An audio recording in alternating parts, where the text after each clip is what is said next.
জন্য তৈরি হয়ে করেছেন, নাজিল করেছেন।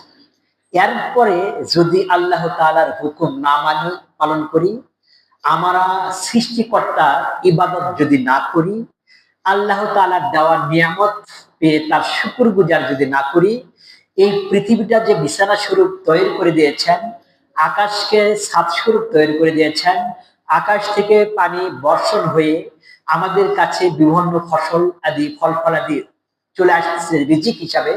এইটা যদি আমরা আল্লাহ তাআলার দেওয়া রিজিক যদি না মানি, আল্লাহ তাআলা বলেছেন ফাইল্লাম তাফালু ওয়ালাম তাফালু ফাত্তাকুন নারাল্লাতী কুদুহান নাস ওয়াল হিজরা উইদ্দাত লিল কাফিরিন।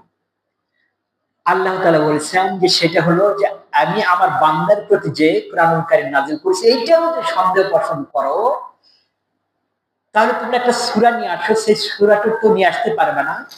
ফাইল্লাম তাফালু ওয়ালাম তাফালু, কখনোই এটা করতে পারবে না।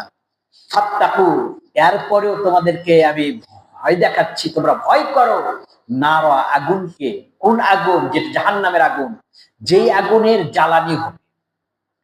আমরা বর্তমানে আমাদের আগুনের জ্বালানি সেটা হলো খড়ি জাতীয় জিনিস, আর একটি হলো এখন গ্যাস, তাই না?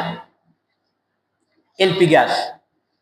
আল্লাহ তাআলা বললেন যে এমন একটা আগুন আমি তোমাদেরকে ভয় দেখাচ্ছি, যে আগুনের জ্বালানিটা হবে ওয়াকুদুহা, তার জ্বালানি হবে নাস, মানুষগুলো, ওয়াল হিজারা, এবং পাথর।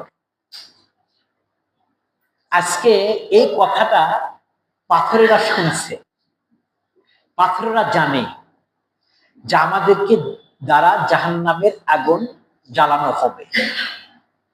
যার কারণে দেখবেন যে এখন যদি সিলেটে যান, সেখানে দেখবেন পাহাড়ের ভিতর দিয়ে ঝর্ণা বের হয়ে আসছে।